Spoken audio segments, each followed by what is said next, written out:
Hello বন্ধুরা, চেটেপুটে বাঙালির রান্নাঘরে আপনাদের স্বাগত জানাই।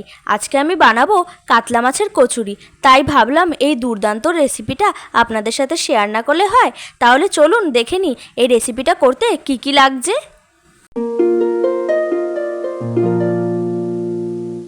তাহলে চলুন আগে ময়দাটা রেডি করে নিই।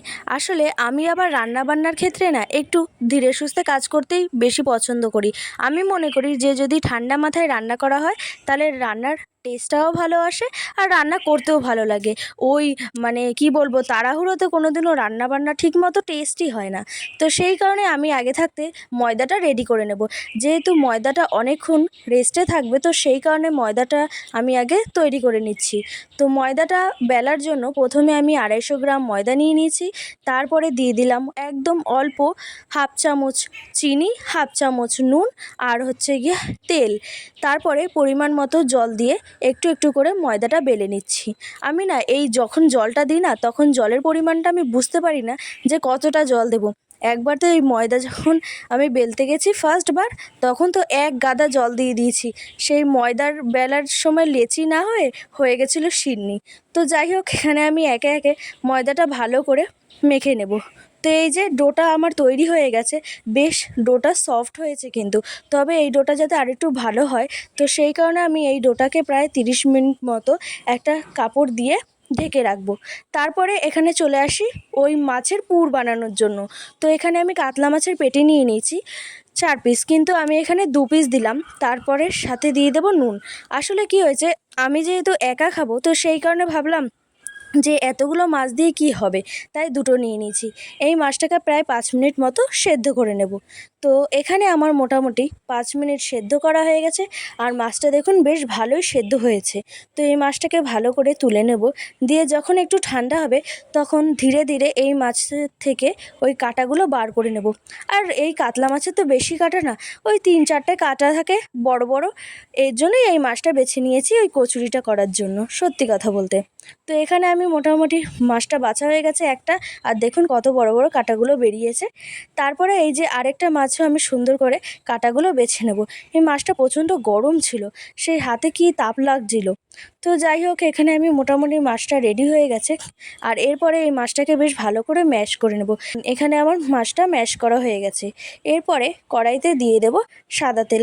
এই পুরটা যেহেতু অল্প হবে দুটো মাছের, তো সেই কারণে আমি অল্পই তেল দিয়েছি। তারপরে তেলটা যখন গরম হয়ে যাবে, তখন দিয়ে দেবো পেঁয়াজ বাটা। এখানে আমি দুটো পেঁয়াজ বাটা করেছি, আর তারপরে দিয়ে দেবো আদা ও রসুন কুচি। তারপরে এই মশলাগুলোকে ভালো করে নাড়াচাড়া করতে থাকবো। আর যেহেতু অল্প তেল দিয়েছি, তো সেই কারণে কিন্তু নিচে লেগে যাওয়ার চান্স থাকবে, তাই বারবার করে নাড়াচাড়া দিয়ে নেবেন। তো এখানে মোটামুটি এই মশলাটা যতক্ষণ না ভাজা ভাজা হচ্ছে, ততক্ষণ কিন্তু একটু নাড়াচাড়া দিয়ে যেতেই হবে। তো এই যে মোটামুটি নাড়াচাড়া দেওয়া হয়ে গেছে আর মশলাটা একটু ভাজা ভাজা হয়েছে। এরপরে দিয়ে দেবো স্বাদ মতো নুন। 1 চামচ নুন দিয়েছি আমি, একটু 1 চামচ হলুদ গুঁড়ো, 1 চামচ লঙ্কার গুঁড়ো, আর দিয়ে দিয়েছি 1 চামচ গুঁড়ো গরম মশলা। তো এই যে মশলাটা মোটামুটি আমার সব কিছু দেওয়া হয়ে গেছে। এবার এইটাকে ভালো করে একদম ম্যাশ করে নেব। তো এই যে সুন্দর করে একেবারে নাড়াচাড়া দিয়ে নিচ্ছি।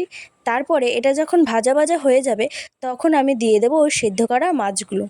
এখানে এই যে সেদ্ধ করা মাছগুলো একে একে দিয়ে দিচ্ছি। আর দেখুন বেশ ভালোও লাগছে, আর কি সুন্দর গন্ধ যে বেরিয়েছে, কি বলবো। আর এই পুরটা দিয়ে না আপনি ভাতও খেতে পারবেন। আমি যেহেতু কচুরি বানাবো, তো সেই কারণে এটা আর ভাত দিয়ে খেলাম না। কিন্তু এই পুরটা যে বানিয়েছি না, এটা দিয়ে গরম ভাতের সাথে একটুখানি সর্ষের তেল আর একটা কাঁচা লঙ্কা আর এই পুরটা দিয়ে অসাম লাগে খেতে। তো যাই হোক, এখানে আমার মোটামুটি এই মাছটা ভালো করে ভাজা ভাজা হয়ে গেছে। আর যতক্ষণ না একটা লালচে লালচে কালার আসছে, ততক্ষণ ভালো করে নাড়াচাড়া দিয়ে নেব। নাহলে কিন্তু আবারও বলছি, নিচে লেগে যাওয়ার কিন্তু চান্স আছে। তো এই যে ভালো মতো প্রায় 5 থেকে 7 মিনিট মতো নাড়াচাড়া করার পরে আমার এই পুরটা পুরো রেডি হয়ে গেছে। এই পুরটা আমি একটা প্লেটে নামিয়ে নিলাম। আর দেখুন এই পুরটা দেখতে কিন্তু ভীষণ সুন্দর লাগছে। এটা একটু পাখার হাতে রেখেছি, না হলে যখন পুরটা ভরবো তখন প্রচণ্ড গরম লাগবে হাতে। তো যাই হোক, পুর এখানে রেডি হয়ে গেছে। এবার চলুন আমরা ওই কচুরিটা বানিয়ে নিই। তো কচুরিটা বানানোর জন্য প্রথমে ওই ময়দার ডোটা নিয়ে নিয়েছি, একটু ভালো করে আবারও হাত দিয়ে চেপে চেপে মেখে নিলাম। তাহলে কি হবে, বেশ ভালোই হবে আর অনেকটা নরম হবে। আর কচুরি বলুন, লুচি বলুন, পরোটা বলুন, যদি নরম না হয় তাহলে কিন্তু খেতে একদম ভালো লাগবে না। তো এই যে আমি এগুলো ছোট ছোট করে লেচি কেটে নিচ্ছি। তো বললাম না, যেহেতু আমি একা খাবো, তো সেই কারণে 7 থেকে 8 পিসই করব। আর একসাথে আমি এতগুলো খাবো না, এটা ভাববেন না। আমি রেখে রেখে খাবো, এখন 4টে খাবো, পরে দিয়ে 4টে খাবো। আমার আবার বেশ ভালো লাগে এটা, সন্ধ্যাবেলাও খাওয়া যাবে, আবার সকালবেলা আপনারা টিফিনেও খেতে পারবেন। আর আমার না, সত্যি কথা, প্রথমে আমি ভেবেছিলাম কি যে আমি লুচি তরকারি বানাবো, তারপরে ভাবলাম আবার লুচি করব, আবার তরকারি করতে হবে, অত ঝামেলা করার দরকার নেই, একবারে দুটো কাজ যাতে হয়ে যায়। তো সেই কারণেই এই কাতলা মাছের কচুরিটা বানিয়ে ফেলছি।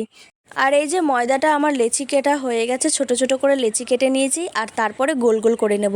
মনে আছে সেই ছোটোবেলায় আমরা যখন কত মায়ের কাছে বলতাম যে মা যখন লুচি বানাতো তখনই মায়ের কাছে বসে পড়তাম এই গোলগুলো করার জন্য। তো যাই হোক, এখানে আমার ওই মাছটা, আমি পুরটা আবার নিয়ে নিয়েছি, যেহেতু এই পুরটা এখন ওই লুচিটার সাথে ভরে নেব কচুরিতে। তো এই যে ওই লেচিগুলোকে সুন্দর গোল করে হাত দিয়ে ছোট ছোট করে টিপে টিপে নেব, আর জায়গাটা একটু ছড়িয়ে দেবো, আর তার মাঝখানে 1 চামচ 1 চামচ করে ওই পুরটা ভরে দেব। ওই পুরটা অল্প পরিমাণেই ভরবো, না হলে আবার যখন বেলতে যাব তখন একদম বেরিয়ে যাবে। তো এই যে প্রথমেটা আমি করে নিয়েছি, আর এরপরে সুন্দর করে তেল দিয়ে ভালো করে এইটা বেলে নেব। তো এই যে বেলা হয়ে গেছে মোটামুটি আমার। আর সত্যি কথা বলতে, এই লুচি বেলার থেকে বোরিং কাজ আমার মনে হয় না যে কোনো কিছু আছে। এই যে লুচি নেও, বেলো, তারপরে আবার হচ্ছে তেলে ভাজো, প্রচণ্ড কষ্ট লাগে। আর আমি না রান্নাবান্নার ক্ষেত্রে না একটু শর্টকাট খুঁজতে চাই। সত্যি কথা বলতে আমার ব্যাপারটা এরকম হবে যে রান্নাও করব, বেশি টাইমও লাগবে না, আবার খেতে টেস্টিও হবে।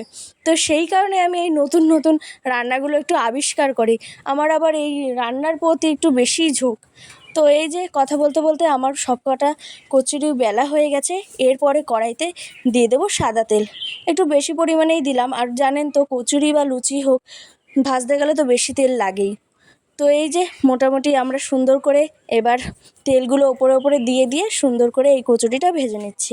তো মোটামুটি এই কচুরিটা প্রথমে ভেবেছিলাম যে ফুলবে না, এটা অনেকটা ওই রাধাপল্লবী আছে না, তো রাধাপল্লবীর মতো একটু ভারী হয়েছিল, কিন্তু না, আমার কথাকে মিথ্যে করে একেবারে আমার কচুরিটা একদম ফুলে গেছে, আর ভীষণ সুন্দরও লেগেছে।